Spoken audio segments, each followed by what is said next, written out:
Om Swastiastu. Halo anak-anakku, kembali kita bertemu dalam kelas Bu Ana pelajaran Bahasa Indonesia. Anak-anakku, Ibu menemani Anda kali ini belajar Bahasa Indonesia untuk kalian kelas 11 SMA ya. Sudah Ibu kemas sebuah video pembelajaran yang menarik untuk Anda. Jadi, disimak ya. Materi bab 3 tentang teks ceramah KD 3.5 yang bunyinya mengidentifikasi informasi berupa permasalahan aktual yang disajikan dalam ceramah. Nah anak-anakku, sebelum kita memulai pelajaran, mari kita berdoa dulu ya. Berdasarkan kepercayaan masing-masing, berdoa dimulai. Berdoa selesai.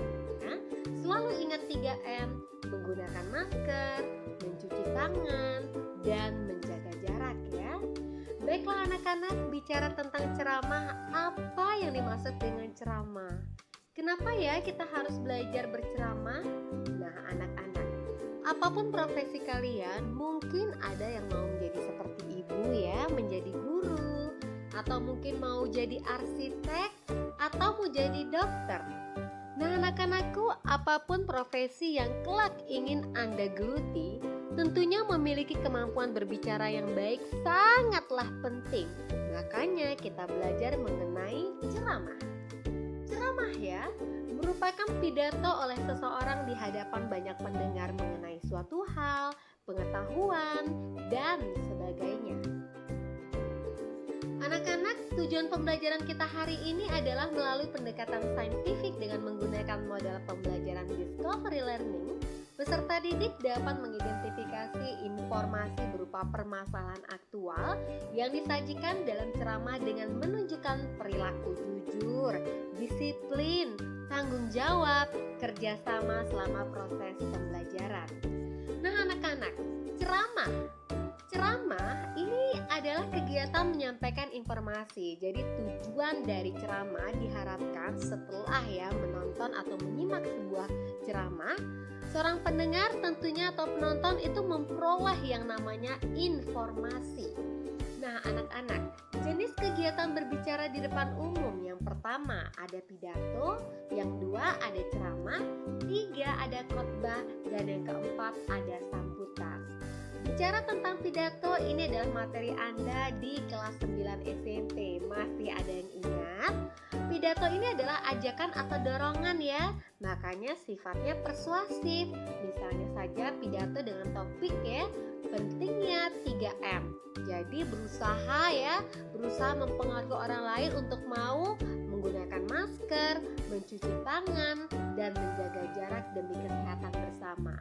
Kalau ceramah, ini adalah penyampaian informasi. Jadi poinnya harus ada informasi yang disampaikan dalam sebuah ceramah. Ceramah misalnya topiknya, penerapan protokol kesehatan 3M pada masa pandemi. Perbedaan ceramah dengan pidato. Terkadang banyak sekali yang bingung antara membedakan ini pidato atau ceramah. Misalnya sebuah topik pentingnya 3M. Isi pidatonya akan seperti ini anak-anak karena dia persuasif, bersifat ajakan ya. Mari sahabatku kita selalu melaksanakan 3M. Jadi saudaraku, mencuci tangan, menggunakan masker dan menjaga jarak wajib kita lakukan. Jangan sampai lupa untuk selalu menjadikan 3M sebagai itu gaya-gaya persuasif ya, gaya-gaya untuk berusaha mempengaruhi. Tapi ceramah dia lebih poinnya memberikan informasi. Misalnya saja topiknya penerapan protokol kesehatan 3M pada masa pandemi. Jadi dalam teks ceramah harus ada isinya tentang apa itu 3M, kenapa kita harus melaksanakan 3M, apa akibat jika kita tidak menerapkan protokol kesehatan 3M, dan sebagainya. Berikutnya khotbah nih. Khotbah ini penyampaian pengetahuan keagamaan anak-anak. Misalnya saja tentang sembahyang, zakat, atau dana punya. Jadi berbicara untuk mengenai topik-topik yang sifatnya keagamaan. Kalau sambutan, pidato dalam pembukaan acara. Misal saja ya, jadi orang yang berhak memberikan sambutan adalah mereka yang tentunya punya ya, jadi ada jabatannya dan misalnya saja sambutan Bapak Kepala Sekolah. Isinya bisa berupa ucapan selamat kepada panitia karena bisa menyelenggarakan acara dengan luar biasa dan sebagainya. Mengenai materi hari ini, jadi mengidentifikasi informasi aktual dalam ceramah anakku. Apa sih mengidentifikasi ya? Nah, mengidentifikasi adalah kegiatan yang mencari, menemukan, mengumpulkan, meneliti, mendaftarkan, mencatat data dan informasi. Informasi aktual adalah informasi yang benar-benar terjadi pada masa terkini. Kita harus menggunakan yang namanya rumus 5W1H. Jadi kalau mau mengidentifikasi informasi aktual dalam ceramah, silahkan gunakan rumus 5W1H. Apa, siapa, kapan, di mana, mengapa, dan bagaimana. Misalnya saja contoh penggunaan 5W1H dalam analisis informasi teks ceramah yang berjudul penerapan protokol kesehatan 3M pada masa pandemi.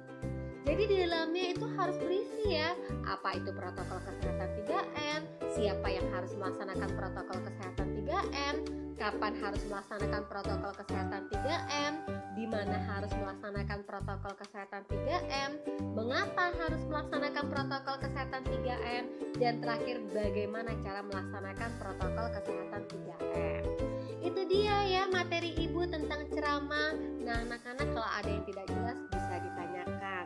Sebagai bentuk evaluasi untuk mengukur daya serap Anda terhadap materi yang sudah Ibu berikan pada Anda, Ibu ingin memberikan Anda tugas. Silakan analisis informasi teks ceramah yang terlampir bersama video ini. Itu tadi video pembelajaran yang sudah Ibu kemas untuk Anda. Semoga bermanfaat ya. Dan akhir kata pembelajaran ini Ibu tutup dengan Om Santi Santi Santi Om.